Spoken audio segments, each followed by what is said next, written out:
Okay, let's try and unpack this. It's quite something. Picture this. June 12th, 2025, you've got a Boeing 787 Dreamliner. I mean, this is a state-of-the-art plane, right? Fantastic safety record for 16 years. A real workhorse, known for being reliable. Exactly. And it's Air India flight AI-171, Ahmedabad to London Gatwick.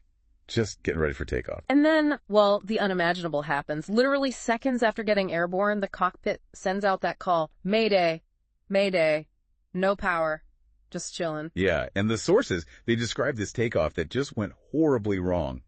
The plane, it basically failed to climb, peaked at maybe 450 feet, barely anything. Just scraping the sky. And it used nearly the whole runway just to get off the ground. I mean, that screams something was wrong with its power, its ability to accelerate. It's a clear sign of trouble, yeah. And then less than a minute after lifting off, it hits a medical college building nearby. Just tragic. Absolutely devastating. 242 people on board, and the reports say only one survivor. Incredible. It really is.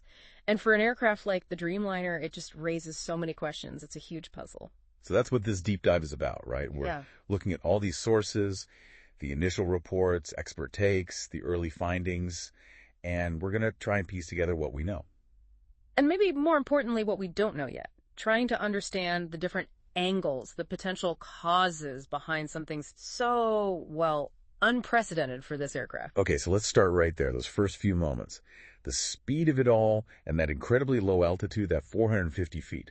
That's the first big flashing light, isn't it? Absolutely. A plane like that is designed to climb much more powerfully after takeoff. Being that low is a major anomaly. And then there's the visual evidence. Sources mention CCTV footage, other videos. Yeah, and that footage seems to show something really critical. The landing gear looks like it was still down. Extended. Still down after takeoff. Wow. That's like trying to sprint while dragging an anchor, isn't it? Yeah. Massive drag. Precisely. Huge amounts of drag, exactly when you need maximum lift and acceleration. It's a major problem. And it doesn't stop there, does it? Some experts, pilots familiar with the 787, they're looking at the same evidence.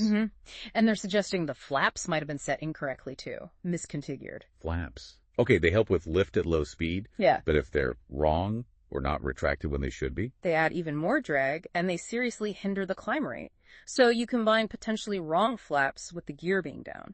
Experts see that configuration and immediately think, danger zone, big red flag during takeoff. And hovering over all of this, you have that cockpit voice recorder detail, that phrase, no power. Yeah, it's stark, and it points the investigation pretty strongly towards some kind of failure in the plane's main power systems. Engines, electrical, something major. Which leads to, I guess, the biggest theory that sources seem to be exploring right now, dual engine failure. That's definitely a primary focus, yes. But wait, both engines failing at the same time on a Dreamliner with those GX engines. That just sounds incredibly rare. Oh, it is. Extremely rare. Highly unusual for both engines on a modern, reliable jet like this to fail simultaneously. But the sources suggest it's being taken very seriously. And there's evidence pointing that way. There's one key piece, the automatic deployment of the ram air turbine. The RAT. Ah, the RAT, that little emergency propeller thing. That's the one. It pops out to provide emergency power, basic electrical and hydraulic, but it typically only deploys automatically if the main power sources, the engines, have failed or aren't responding. So the RAT coming out isn't the cause, it's a symptom. Exactly. It strongly suggests a catastrophic loss of main power happened just before. Okay, so if they're seriously looking at dual engine failure, what are the potential reasons? Why would both go out? Well, the investigation's looking down several paths, according to the sources. Things like fuel contamination, maybe bad fuel getting into both engines from a shared source. Okay, that makes sense. Yeah, what else? Software glitches are another possibility. These engines use complex computer controls, the FADEC system's full authority digital engine controls. A fault there could potentially affect both. Right, the digital controls. And, of course, they have to look at internal mechanical problems within the engines themselves, the GeneX power plants, some kind of shared defect or issue. But then we still have those other factors we mentioned, the configuration stuff, the gear being down, maybe the flaps. Are those seen as separate issues, or could they somehow be linked to a power loss? Or maybe human actions? And that's where it gets really tricky, The sources emphasize this puzzle. The gear and flap issues create that drag and lack of lift. That could be its own separate mistake, which would make climbing hard even with full power. Or it could be something that happened because of another failure. Maybe the crew was dealing with a power issue and got distracted, or didn't follow procedures exactly under immense stress. Ah, so the human factor comes back in. I saw some sources mention veteran pilots suggesting that. Right. Those experienced pilots, they point out that while you can't rule out mechanical failure, you also have to consider human error, or maybe an issue with overriding the automation in those critical seconds after takeoff.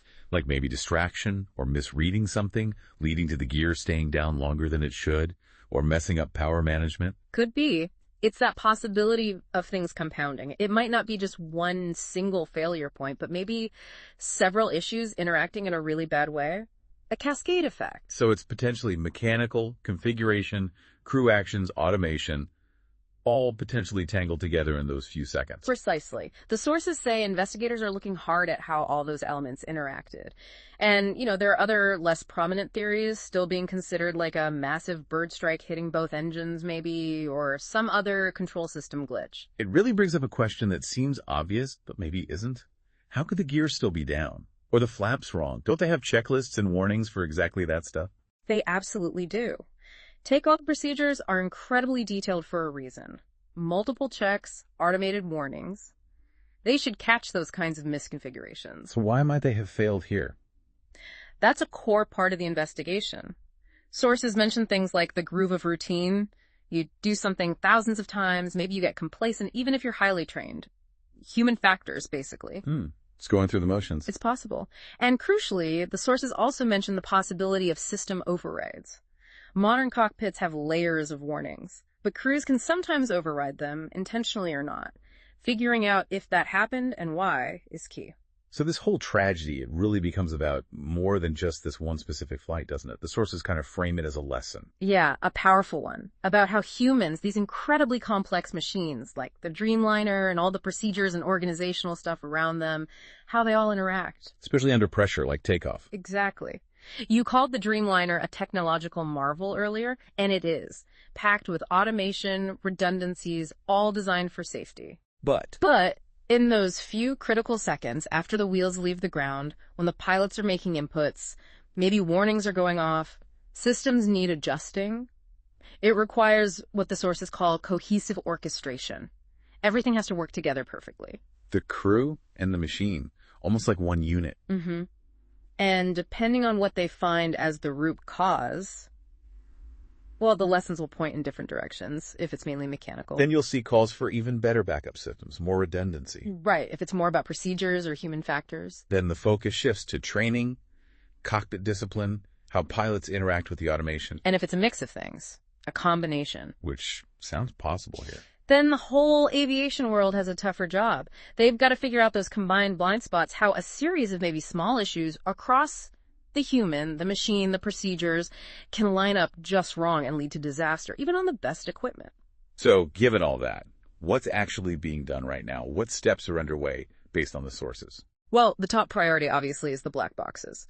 The flight data recorder and the cockpit voice recorder, they're analyzing every microsecond of data. What are they looking for specifically? Things like exactly what power the engines were producing or commanded to produce, the precise position of the landing gear, the flaps, which warnings went off when, and of course, what the pilots were saying and doing.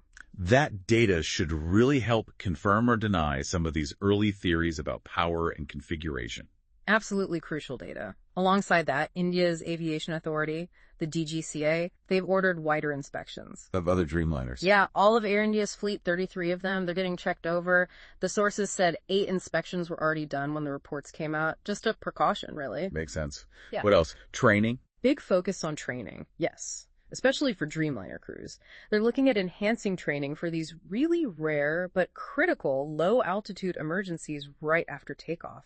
Things like engine failure scenarios, making sure configuration checks are rock solid, and refining the procedures for rejecting a takeoff if something's wrong before you're committed. That seems vital, especially if human factors played any role. Definitely.